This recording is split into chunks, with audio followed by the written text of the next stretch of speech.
బద్వేల్ ఉప ఎన్నిక నగారా ముగింది. ఇప్పటికే టీడీపీ, వైసీపీ అభ్యర్థులు ఖరారయ్యారు. కాంగ్రెస్ కూడా అభ్యర్థిని ప్రకటించింది. అయితే బీజేపీ, జనసేన మధ్య ఇంకా సయోధ్య కుదరట్లేదు. తిరుపతిలో బీజేపీకి ఇవ్వడంతో బద్వేల్ సీటు గట్టిగా ఆశిస్తోంది జనసేన. ఈ మంతనాలు ఇంకా కొనసాగుతూనే ఉన్నాయి. మరి ఆ పట్టువిడిపుల్లో ఎవరు వెనక్కి తగ్గుతారో, బద్వేల్ నుంచి ఎవరు బరిలో దిగుతారనేది ఆసక్తికరంగా తయారైంది.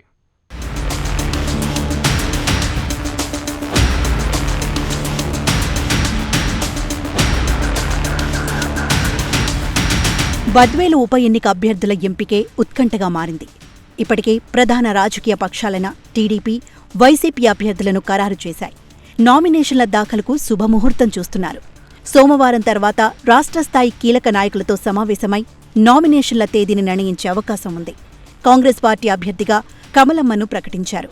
అయితే బీజేపీ, జనసేన కూటమి అభ్యర్థి ఎంపికపై ఆ పార్టీలో ఇప్పటికే సయోధ్య కుదరలేదని తెలుస్తోంది. నామినేషన్ల దాఖలుకు వారం రోజులే గడువుంది.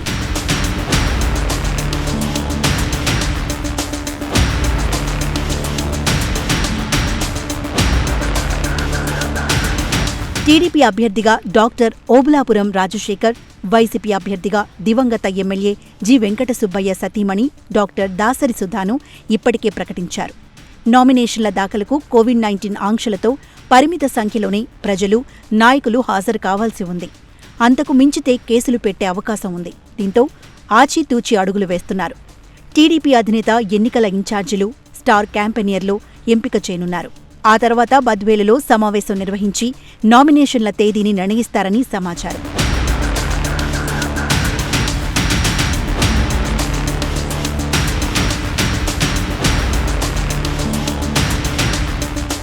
ఈ మేరకు అధిష్టానం నుంచి బద్వేల్ ఇన్ఛార్జ్, మాజీ ఎమ్మెల్యే కొనిరెడ్డి విజయమ్మకు సంకేతాలు వచ్చాయని తెలుస్తోంది.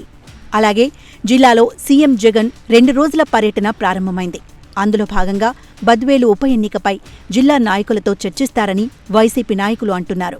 సోమవారం ప్రభుత్వ సలహాదారుడు సజ్జల రామకృష్ణారెడ్డి, బద్వేల్ ఇన్ఛార్జి మంత్రులు, ఎంపీలు, ఎమ్మెల్యే, ఎమ్మెల్సీలు, ముఖ్య నాయకులతో సమావేశమై నామినేషన్ల తేదీని నిర్ణయిస్తారని తెలిసింది.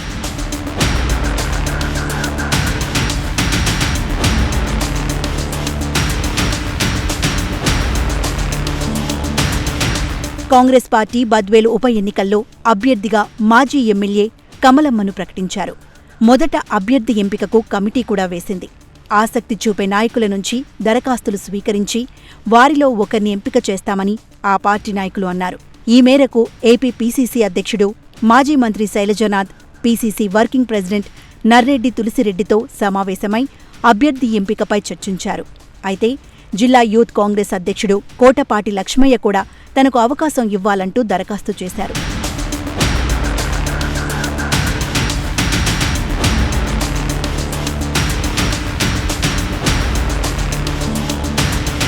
అయితే కమలమ్మ పేరును ప్రకటించారు.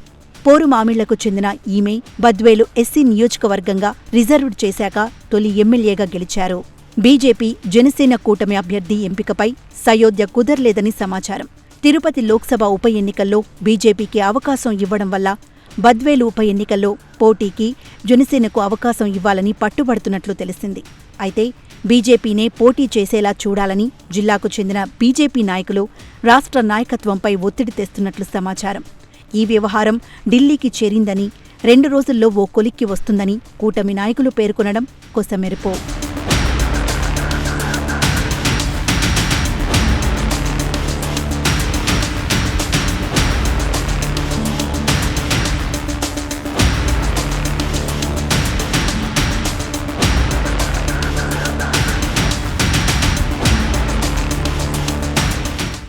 చిత్తూరు జిల్లా రాజకీయాల్లో కాపు నేతల హవా కొంతమేరకు ఉంటుంది.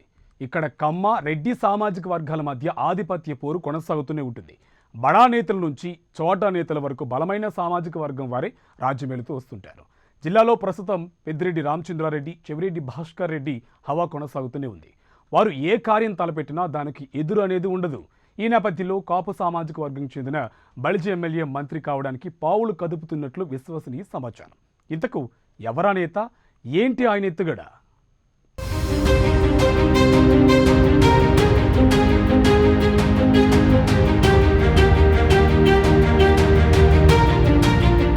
అధికారంలోకి వచ్చిన నాటి నుంచి నేటి వరకు ఆయన ప్రవర్తన కార్యకర్తలకు అస్సలు అర్థం కాని పరిస్థితి. అధికార పార్టీ ఎమ్మెల్యేగా పదవి చేపట్టి 2.5 సంవత్సరాలు గడుస్తున్నా చిత్తూరు ఎమ్మెల్యే జంగాలపల్లి శ్రీనివాసులు వైఖరి ఎవరికీ అంతుపట్టడం లేదంట. ఆ క్రమంలో పార్టీలో వర్గ విభేదాలు తలెత్తుతున్నాయట. ఎమ్మెల్యే పోకడ గురించి నియోజకవర్గంలోనే కాదు, జిల్లా అంతటా తీవ్ర చర్చనీయాంశంగా మారుతుంది. సొంత సామాజిక వర్గాన్ని తప్ప ఇతర వర్గాల పార్టీ క్యాడర్ను అస్సలు పట్టించుకోరన్న టాక్ పార్టీ వర్గాల్లో వినిపిస్తోంది. 2009లో ప్రజారాజ్యం అభ్యర్థిగా పోటీ చేసి ఓడిన ఆరణి శ్రీనివాసులు 2014లో వైసీపీ తరపున పోటీ చేసి సత్యప్రభ చేతిలో ఓటమిని చవిచూశారు.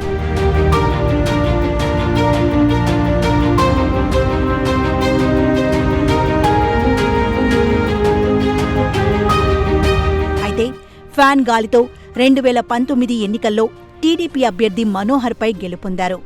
అధికారంలో లేని సమయంలో ఆరణి శ్రీనివాసులు వ్యవహార శైలి, ప్రస్తుతం ఆయన వ్యవహార శైలి తీరు పూర్తిగా భిన్నంగా ఉండడంతో పార్టీ క్యాడర్లో అసంతృప్తిని రాజేస్తోంది. సొంత సామాజిక వర్గానికి అధిక ప్రాధాన్యత ఇస్తూ ఇతర సామాజిక వర్గాలను పూర్తిగా దూరం పెడుతున్నారన్న చర్చ పార్టీ చోటా నాయకుల్లో జరుగుతోంది. పార్టీ నాయకుల నుండి అధికారుల వరకు అంతా తమవారే ఉండాలనేది ఆయన పట్టుబట్టి మరీ వారినే బదిలీ చేసుకోవడం అప్పట్లో తీవ్ర దుమారం రేపింది. దీంతో జిల్లా మంత్రి పెద్దిరెడ్డి రామచంద్రారెడ్డి కూడా ఈ విషయంలో సీరియస్ అయినట్లు తెలిసింది.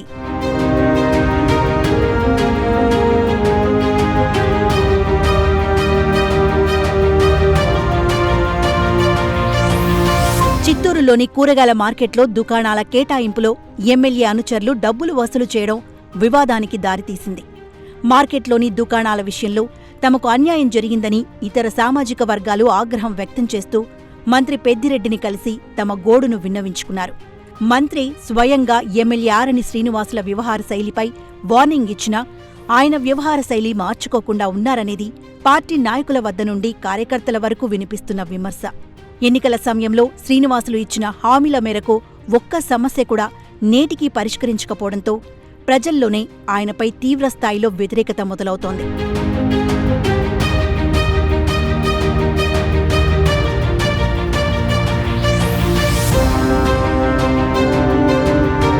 ప్రధానంగా చిత్తూరులో రోడ్డు విస్తరణ పనులు, త్రాగునీటి సమస్య, పాత బస్టాండు వద్ద మున్సిపల్ దుకాణాల కాంప్లెక్స్ ఏర్పాటు, బస్టాండ్ వద్ద డార్మెంటరీల ఏర్పాటు వంటి పనులు ఏమాత్రం పట్టించుకోకపోవడంతో ప్రతిపక్షాలు ఆందోళన చేస్తున్నాయి. కానీ ప్రజల సమస్యల కంటే తన సామాజిక వర్గం సంక్షేమానికే ఆయన ఎక్కువ మక్కువ చూపిస్తుండడాన్ని వ్యతిరేకిస్తున్నారు. దీంతో పార్టీ క్యాడర్ కూడా అసంతృప్తిగా ఉన్నట్లు తెలుస్తోంది. మున్సిపాలిటీలో కాంట్రాక్టుల వద్ద నుండి మైనింగ్లో ఎమ్మెల్యే అనుచరులు చెప్పిందే జరుగుతోంది. దీంతో పార్టీ నాయకులు కూడా ఏమీ చెయ్యలేక నిమ్మకుండిపోయారు. ఇదే విషయంను మంత్రితో పార్టీ నాయకులు చర్చించినట్లు వినికిడి.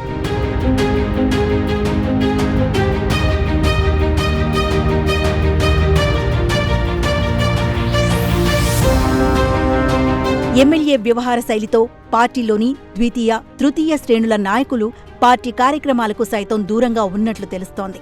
సొంత పార్టీ నాయకుడు, ప్రస్తుతం చిత్తూరు కార్పొరేషన్ డిప్యూటీ మేయర్ చంద్రశేఖర్తో ఎమ్మెల్యే విభేదాలు తారాస్థాయికి చేరుకున్నాయి.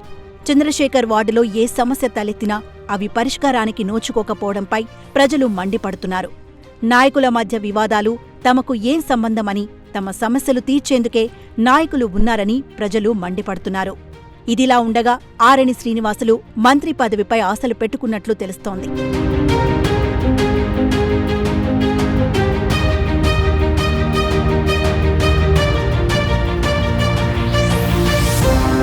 ఇందుకోసం నియోజకవర్గం పనులంతా పక్కన పెట్టి అమరావతిలో పార్టీ పెద్దలను ప్రసన్నం చేసుకునేందుకు వెళ్లి మంత్రి పదవిపై చర్చించినట్లు పార్టీ క్యాడర్లో చర్చ జరుగుతోంది. జిల్లాలో వైసీపీలో బలమైన నాయకుడిగా ఉన్న పెద్దిరెడ్డి రామచంద్రారెడ్డి ఆశీస్సులు ఉంటేనే శ్రీనివాసులకి పదవి దక్కుతుంది. రాయలసీమలో బలిజ సామాజిక వర్గంకు చెందిన ఆరణి శ్రీనివాసులు ఒక్కడే కావడంతో పార్టీ అధిష్టానం ఆయన పేరు పరిశీలించే అవకాశం ఉందంటున్నారు. అయితే మంత్రి పదవి ఆరణిని వరిస్తుందా లేదా అనే విషయం తేలాలంటే వేచి చూడాలి.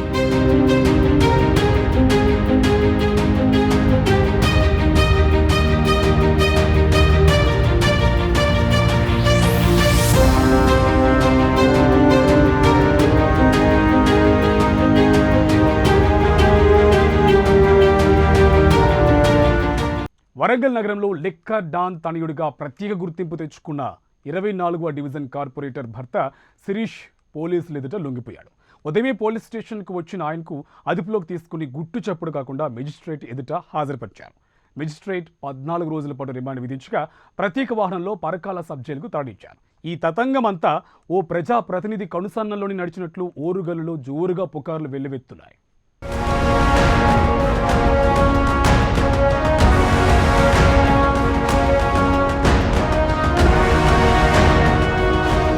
ఓరుగల్లు లిక్కర్ డాన్ కొడుకు శిరీష్పై నాన్ బెయిలబుల్ కేసు నమోదు కావడంతో గురువారం అర్ధరాత్రి దాటిన తర్వాత సదరు ప్రజాప్రతినిధి స్వయంగా పోలీస్ స్టేషన్కు తీసుకొచ్చినట్లు స్థానికులు చెప్పుకుంటున్నా పోలీసులు మాత్రం శుక్రవారం ఉదయం లొంగిపోయినట్లు వెల్లడిస్తున్నారు. 2 రోజులుగా కనిపించకుండా పోయిన శిరీష్ పోలీసుల ఎదుట లొంగిపోవడం వరంగల్ నగరంలో చర్చనీయాంశంగా మారింది.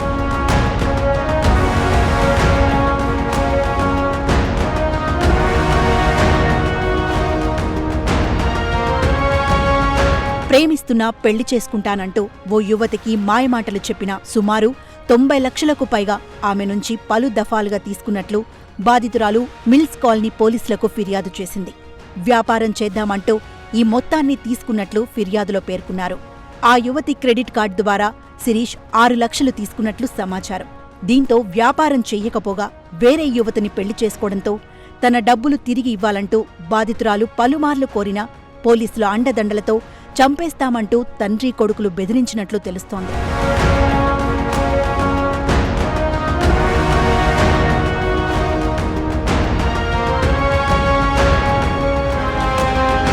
ఈ విషయమై పోలీస్ స్టేషన్లో బాధితురాలు ఫిర్యాదు చేసినా పట్టించుకోకపోవడంతో మహిళా సంఘాల సాయంతో మహిళా కమిషన్ను ఆశ్రయించింది. దీంతో విషయం పోలీసు ఉన్నతాధికారులతో పాటు ఉమ్మడి వరంగల్ జిల్లా వ్యాప్తంగా వైరల్ అయింది.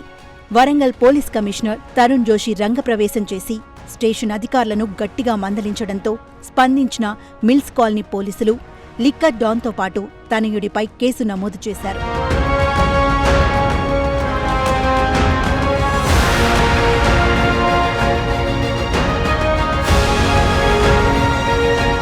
అప్పటి నుంచి కనిపించకుండా పోయిన తండ్రి కొడుకులు 2 రోజులుగా మధ్యవర్తుల ద్వారా సదరు బాధితురాలతో సంప్రదింపులు ప్రారంభించారట. హంటర్ రోడ్డులోని ఓ పెట్రోల్ పంపు ఎదురుగా ఉన్న షాపులో రహస్య మంతనాలు నిర్వహించినట్లు తెలుస్తోంది. యువతికి 58 లక్షలు ఇవ్వడానికి ఒప్పందం కుదుర్చుకున్నట్టు తెలుస్తోంది. ఈ మొత్తాన్ని మధ్యవర్తులే బ్యాంకు ఖాతాలో జమ చేసినట్లు సమాచారం.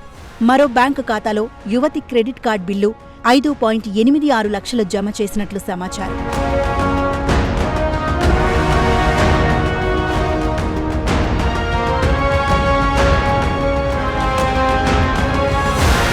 యువతి డబ్బులు ఇప్పించడంలో ఓ ఏసీపీ, ప్రజాప్రతినిధి ప్రధాన అనుచరుడు మరొకరు కీలక భూమిక పోషించినట్లు గుసగుసలు వినిపిస్తున్నాయి. లైంగిక దాడి, మోసం, బెదిరింపులు, నమ్మకద్రోహం కింద మిల్స్ కాలనీ పోలీసులు కార్పొరేటర్ భర్తపై కేసులు నమోదు చేశారు. అలాగే లిక్కర్ డాన్పై కొడుకు కోసం యువతిని బెదిరించినట్లు కేసు నమోదు చేశారు.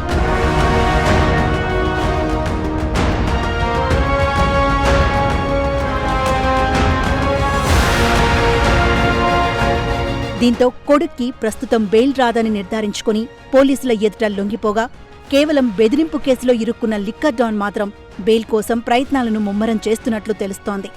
మరో 2-3 రోజుల్లో బెయిల్ మంజూరు కాగానే లిక్కర్ డాన్ పోలీసుల ఎదుట ప్రత్యక్షం కానున్నట్లు ప్రచారం జరుగుతోంది.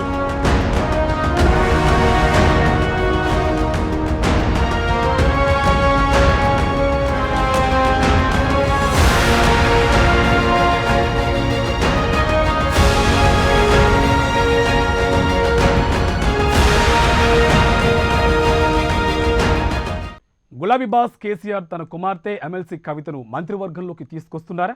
ఎంపీగా పరాజయం పాలైన కవిత ప్రస్తుతం స్థానిక సంస్థల కోటాలో ఎమ్మెల్సీగా ఉన్నారు. ఒకవైపు చూస్తే ప్రభుత్వంపై స్థానిక సంస్థల ప్రతినిధులు కనీస ప్రాధాన్యత లభించడం లేదని తీవ్ర ఆగ్రహంతో ఉన్నారు. అదీకాక కవిత ఎంపీగా ప్రాతినిధ్యం వహించిన నిజామాబాద్ జిల్లాలో మంత్రి పదవి ఆశావాహులు కూడా కనిపిస్తున్నారు. ఇలాంటి పరిస్థితుల్లో ఆమెను సడన్గా క్యాబినెట్లోకి తీసుకుంటే విమర్శలు ఎదుర్కోవాల్సి వస్తుంది. అందుకే వారసురాలి పదవి కోసం గులాబీ బాస్ యాక్షన్ ప్లాన్ స్టార్ట్ చేశారా? శాసన మండలిలో కవిత మండల ప్రజా పరిషత్, జిల్లా ప్రజా పరిషత్ సభ్యుల గౌరవాన్ని కాపాడేందుకు కృషి చేయాల్సిన అవసరం ఉందని మాట్లాడడం ఆ వ్యూహంలో భాగమేనా? ఓవర్ నైట్ నిజామాబాద్ జిల్లా సీనియర్ నేతకు నామినేటెడ్ పదవి కట్టబెట్టడం అందుకేనా ఈ అంశాలకు సంబంధించి పొలిటికల్ సర్కిల్స్లో వినిపిస్తున్న టాక్ ఏంటో ఇవాల్టి తెరచోట రాజకీయాల్లో చూద్దాం.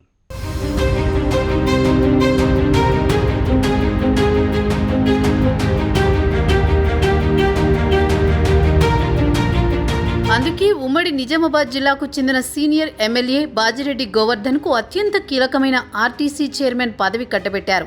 సడన్ గా సీఎంఓ నుంచి టీఎస్ ఆర్టీసీ చైర్మన్ పదవి ప్రకటన వెలువడింది.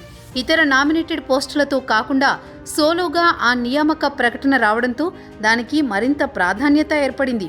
జిల్లాలో సీనియర్ నేత 4 సార్లు ఎమ్మెల్యే అయిన బాజిరెడ్డి గోవర్ధన్కు ఎలాంటి పదవి ఇవ్వకుండా కవితకు మంత్రి పదవి వస్తే విమర్శలు వస్తాయనే ఉద్దేశంతోనే ముందుగా ఈ వ్యవహారాన్ని సెట్ చేసినట్లు చెబుతున్నారు. గోవర్ధన్ సామాజిక వర్గాన్ని కూడా పరిగణలోకి తీసుకుని ఈ నిర్ణయం తీసుకున్నారంటున్నారు.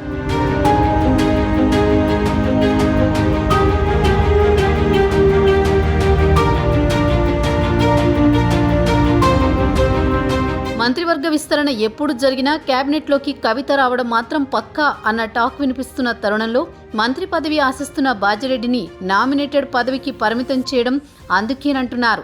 ఆ క్రమంలోనే స్థానిక సంస్థల కోటాలో ఎమ్మెల్సీగా ఉన్న కవిత తాజాగా శాసనమండలిలో ఎంపీపీ జెడ్పీటీసీల సమస్యలపై గళమెత్తారు. మండలిలో తొలిసారిగా మాట్లాడిన కవిత మండల ప్రజాపరిషత్, జిల్లా ప్రజాపరిషత్ సభ్యుల గౌరవాన్ని కాపాడేందుకు కృషి చేయాల్సిన అవసరం ఉందన్నారు.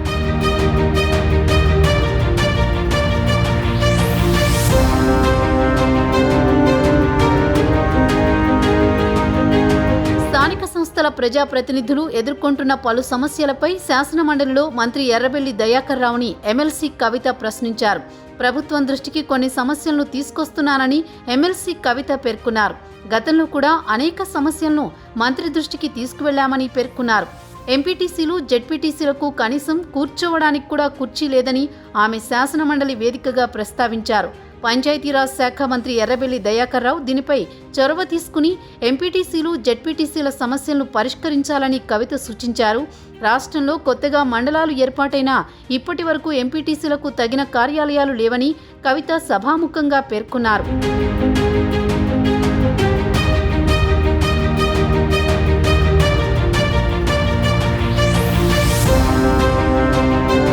రోజువారీ అధికారిక విధుల నిర్వహణలో వారికి ఇబ్బందులు ఎదురవుతున్నాయని ఎమ్మెల్సీ కవిత ఆవేదన వ్యక్తం చేశారు. చట్టానికి సవరణ చేసైనా సరే ఎంపీటీసీ, జెడ్పీటీసీ సభ్యులకు పాఠశాలల్లో జెండా ఎగరేసే అధికారం కల్పించాలని ఎమ్మెల్సీ కవిత పేర్కొన్నారు.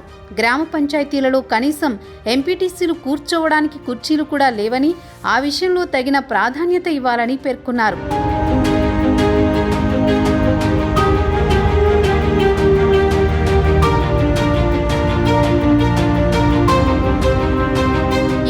ఎంపీటీసీలు, జెడ్పీటీసీలు తమ పరిస్థితులపై అనేక మార్లు ఆందోళనలు చేశారు. ప్రభుత్వం పట్టించుకోవాలని విజ్ఞప్తి చేశారు. అనేక మార్లు బాహాటంగానే ప్రభుత్వంపై విమర్శలు చేశారు. ఇక ఏకంగా హుజురాబాద్లో పెద్ద సంఖ్యలో ఎన్నికల బరిలోకి దిగాలని కూడా నిర్ణయం తీసుకున్నారు. ఇంత జరుగుతున్నా కేసీఆర్ సర్కార్ పట్టించుకున్న దాఖలాలు లేవు. ఈ సమయంలో వారి పక్షాన కవిత ప్రభుత్వానికి విజ్ఞప్తి చేయటం ఆసక్తికరంగా మారింది.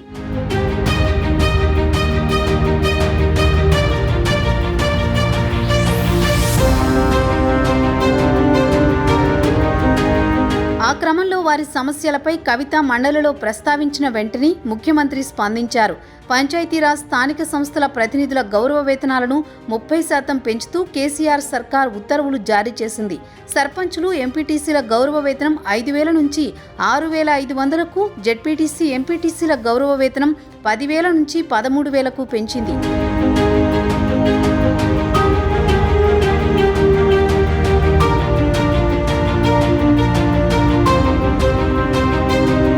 పెంపుదల జూన్ నుంచి అమల్లోకి వచ్చిందని పేర్కొంది. ఎంపీటీసీ సభ్యులకు పంచాయతీ కార్యాలయాల్లో కనీస మర్యాద ఉండడం లేదని, కనీసం వారు కూర్చునేందుకు కుర్చీ కూడా ఉండడం లేదని ఎమ్మెల్సీ కవిత మండలిలో ప్రస్తావించి 2 రోజులు గడవక ముందే వారికి ప్రభుత్వం జీతాలు పెంచడం గమనార్హం.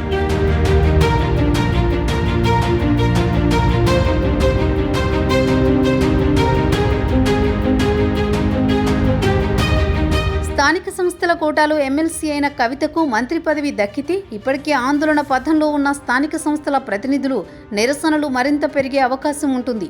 ఇటు వారి నుంచి వ్యతిరేకత రాకుండా అటు నిజామాబాద్ జిల్లాలో బాజిరెడ్డి వంటి సీనియర్లు అసంతృప్తి వ్యక్తం చేయకుండా గులాబీ బాస్ యాక్షన్ ప్లాన్ పక్కా అమలు చేస్తున్నారన్న అభిప్రాయం వ్యక్తమవుతోంది.